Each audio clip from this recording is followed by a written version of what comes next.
In the ancient kingdom of Uzioma, where the palms grew taller than any warrior spear and the earth breathed the scent of cola and rain, there lived a princess whose beauty was said to rival the first dawn. Her name was Amara, meaning grace, and no name had ever suited a soul so perfectly. Her skin glowed like polished mahogany kissed by the sun. Her eyes, dark as river stones, shimmered with intelligence and an unspoken melancholy. Long braids, adorned with coral beads, framed her slender neck and fell across robes woven with the finest indigo and gold threads. Yet it was not her loveliness alone that made her the wonder of Uzioma. Amara possessed a keen mind and a will no counsel of elders could sway.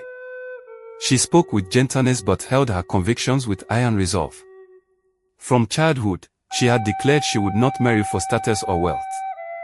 She believed love was a flame that must ignite by choice, not duty. As the years passed and her beauty ripened, the suitors came. They arrived from near and far, princes with leopard skin mantles, merchants bearing ivory and cowries, warriors who had slain lions to prove their worth. Each knelt before her father, the wise King Obika, and proclaimed the glories they would bring to her life. But Amara looked upon them all and felt nothing in her heart. She turned each away with soft words and averted gaze. "I thank you, but I do not feel the stirrings of love," she would say, and though her father sighed at her refusals, he did not force her hand. Gossip bloomed like wildflowers. Some called her arrogant, others whispered she was cursed never to wed. Yet Amara remained steadfast, believing she was preserving the sanctity of her spirit. One season, as the harmattan wind swept the land in veils of red dust, a stranger arrived. He wore a simple wrapper and carried no gifts, yet when he spoke, his voice was as smooth as rain on clay. His name, he said, was Obina. He claimed no royal lineage and no vast fortune. Instead, he offered the promise of understanding, saying, "I have watched you from afar and know your heart seeks more than gold or titles. I ask only to share your silence and your laughter." Amara was intrigued by the stranger's humility. Unlike all others, he did not boast. When she looked into his eyes, deep, fathomless, glinting with sorrow, she felt a sudden stirring, like the flutter of wings inside her chest. For many nights, he came to speak with her in the moonlit courtyard. They discussed the ways of the ancestors, the shape of the stars, and the stories hidden in every tree. When he finally asked for her hand, her heart had grown tender. Though her father had never heard of this Obina's lineage, Amara insisted. "This is the love I have waited for," she declared. Out of love for his daughter, King Obika relented. The wedding was arranged swiftly, under the harvest moon, with drums echoing across the hills. On the night of their union, as dancers leaped around the great fire and elders poured libations, Amara felt an unease she could not name.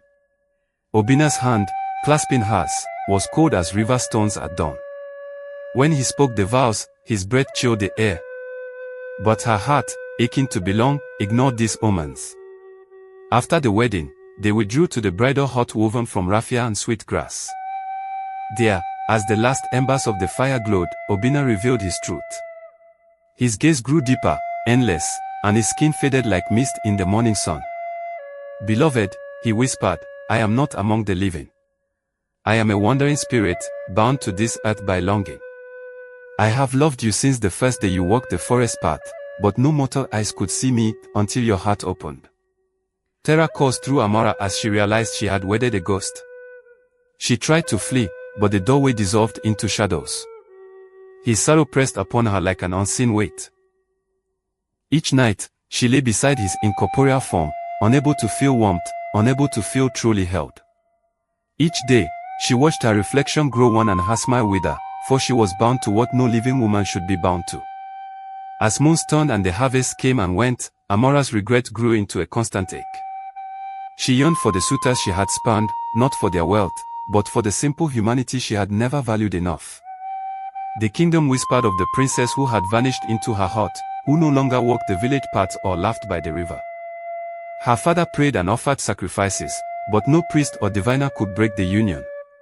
At last, in the third year of her ghost marriage, Amara gathered her courage. She returned to the sacred grove where the spirits were said to hid mortal place. There, beneath the ancient Iroko, she knelt and poured out her sorrow. "Great ancestors, I chose in blindness. I thought myself above ordinary love, and in my pride, I opened my heart to what should remain unseen. Free me, I beg you. The wind rose, thrashing the leaves in a cacophony of whispers.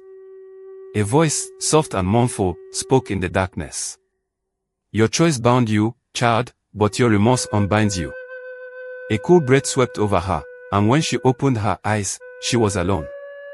From that day, Obina's presence lifted. The hut became an empty shell. Amara emerged, thin and sorrowful, her beauty now tempered by a humility deeper than any jewel. She never again turned away those who came to know her heart, but she also never rushed to bind it. In time, she found love in a man who was flesh and blood, who held her hand warm in his, who shared both her joys and her tears. And so the people of Uzioma came to tell the tale of Princess Amara, the woman who had wed the unseen, and who learned that beauty and choice were gifts to be cherished with care. It was said that on still nights, a lonely wind still whispered through her old bridal hut, echoing a ghost unending longing for the living heart he could never truly possess.